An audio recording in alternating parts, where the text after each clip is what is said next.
दोस्तों, आज की ये वीडियो आपको एक सेकंड के लिए भी मिस नहीं करनी है, क्योंकि आज की इस वीडियो में मैं आपको लोकतंत्र से मिलवाने वाला हूँ। लोकतंत्र क्या है और इसे क्यों अपनाया गया है और इसके क्या विशेषताएं होती हैं, क्या लाभ हानि होते हैं, सारी चीज़ों के बारे में आज डिस्कस करने वाले हैं एक ही वीडियो में। आइए स्टार्ट करते हैं। तो सबसे पहले लोकतंत्र का अर्थ समझते हैं। लोकतंत्र का अर्थ क्या होता है? तो दोस्तों, लोकतंत्र का मतलब होता है जनता का शासन। ठीक है, इसको इंग्लिश में डेमोक्रेसी बोला जाता है। एक यूनानी शब्द डेमोक्रेशिया से बना है। डेमो का मतलब होता है, डेमोस का मतलब होता है जनता, और क्रेशिया का मतलब होता है शासन, यानी कि जनता का शासन। इसकी परिभाषा अगर देखी जाए तो इसकी परिभाषा कुछ इस प्रकार हम दे सकते हैं कि लोकतंत्र एक ऐसी शासन व्यवस्था होती है जिसमें शासकों का चुनाव जनता करती है। ठीक है, इसके अलावा अब्राहम लिंकन ने भी इसकी एक डेफिनेशन दी है। उन्होंने बोला है कि लोकतंत्र क्या है कि जनता के लिए और जनता के द्वारा चलाए जाने वाला शासन को ही लोकतंत्र बोला जाता है। यानी वो जनता का शासन होता है, जनता के लिए ही शासन होता है और जनता के द्वारा ही चलाया जाता है, उसे हम कहते हैं लोक। ठीक है, कोई भी देश है उसमें वास्तव में लोकतंत्र होता है। एक होता है दिखावटी लोकतंत्र। कुछ देश ऐसे होते हैं जो बस दिखावे का लोकतंत्र रखते हैं, लेकिन वहाँ पर लोकतंत्र नहीं अपनाया गया होता। ठीक है, तो दिखावटी लोकतंत्र और वास्तविक लोकतंत्र में अंतर करने के लिए हमें इनकी विशेषताओं पर ध्यान देने की ज़रूरत है। आइए इनकी विशेषताओं को समझते हैं। तो लोकतंत्र की विशेषताएं क्या होती हैं? पहली विशेषता ये है कि लोकतंत्र में फैसले लेने का अधिकार जो है जनता के द्वारा प्रतिनिधियों को ही होने चाहिए। कुछ देश ऐसे होते हैं जो चुनाव तो करवाते हैं, ठीक है, उसमें चुनाव तो होते हैं, लेकिन अंतिम निर्णय कोई और लेता है, ठीक है, जिसको जनता नहीं चुनती। कि वो लोग ये बात बताते हैं कि वो लोकतंत्र है, उनके देश में लोकतंत्र है, लेकिन वास्तव में वो लोकतंत्र नहीं होता, क्योंकि वहाँ पर जनता का शासन नहीं है, जनता अपनी मर्जी से नहीं चुन रही। ठीक है, दूसरी विशेषता क्या है? दूसरी विशेषता ये है कि सभी वयस्क लोगों को, जो भी वयस्क हो चुके हैं, उनको जो है मताधिकार प्राप्त हो। कई बार कुछ देशों में क्या हुआ, विश्व के कुछ देशों में क्या हुआ है और आज भी हो रहा है कि कुछ लोगों को, जैसे अमीर लोगों को या पुरुष और महिलाओं में भेदभाव करके महिलाओं को मताधिकार नहीं दिया जाता। ठीक है, तो यानी वहाँ पे जो है महिलाओं को मताधिकार नहीं दिया जाता, और जो अमीर गरीब में जो गरीबों को मताधिकार नहीं दिया जाता। यानी कि क्या हो रहा है, एक भेदभाव हो रहा है। सार्वभौमिक वयस्क मताधिकार दिया तो जा रहा है, लेकिन समाज के ऊंचे वर्गों को दिया जा रहा है, ठीक है, पुरुषों को दिया जा रहा है।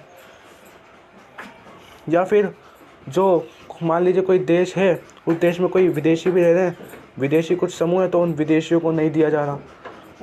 यानी कि सार्वभौमिक वयस्क मताधिकार का पालन सही तरीके से नहीं किया जा रहा।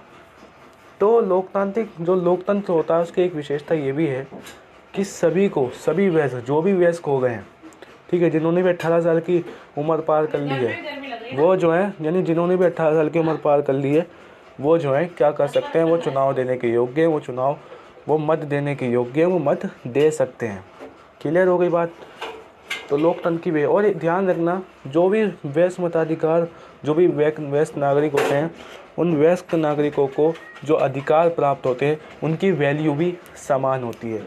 ऐसा नहीं होगा कि अमीर जो है उसके मत का वैल्यू 2 हो और जो गरीब है उसकी मत के वैल्यू 1 हो, नहीं, बल्कि सभी लोगों की मत के वैल्यू एक ही है, सभी की वोट की वैल्यू एक ही है, चाहे वो गरीब हो अमीर हो।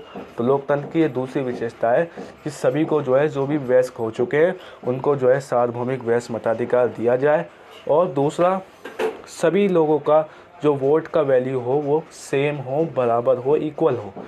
ठीक है, तीसरी विशेषता क्या है लोकतंत्र की? लोकतंत्र की तीसरी विशेषता ये है कि जो लोकतंत्र में जो चुनाव होते हैं, ठीक है, क्योंकि चुने जाते हैं जनता के द्वारा, तो जो चुनाव होते हैं वो निष्पक्ष होने चाहिए और स्वतंत्र होने चाहिए। ठीक है, यानी चुनाव जो है निष्पक्ष और स्वतंत्र के आधार पर, यानी निष्पक्षता और स्वतंत्रता के आधार पर जो है शासकों को चुना जाना चाहिए।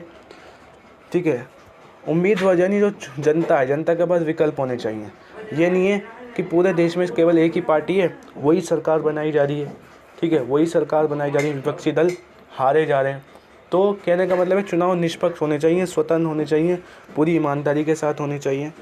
ठीक है, सभी को पार्टिसिपेट करने का मौका दिया जाना चाहिए और राजनीतिक संगठन, राजनीतिक दल बनाने की सभी को आज़ादी दी जानी चाहिए। क्लियर हो कोई बात? तो ये लोकतंत्र की हमारी तीसरी विशेषता है कि ये एक लोकतंत्र देश या एक लोकतांत्रिक सरकार जो होती है वो स्वतंत्र निष्पक्ष, यानी एक लोकतांत्रिक देश में स्वतंत्र और निष्पक्ष चुनाव होते हैं। ठीक है, पे केवल एक राजनीतिक दल को बढ़ावा नहीं दिया जाता, बल्कि सभी राजनीतिक दलों को बढ़ावा दिया जाता है। ठीक है, इसके अलावा लोकतंत्र की जो चौथी विशेषता है वो ये है कि एक लोकतांत्रिक देश में सभी नागरिकों को अपनी राय बनाने की, अपने विचार व्यक्त करने की, अभिव्यक्ति की, संगठन बनाने की, विरोध करने की, राजनीतिक गतिविधियां करने की आज़ादी होती है। क्लियर?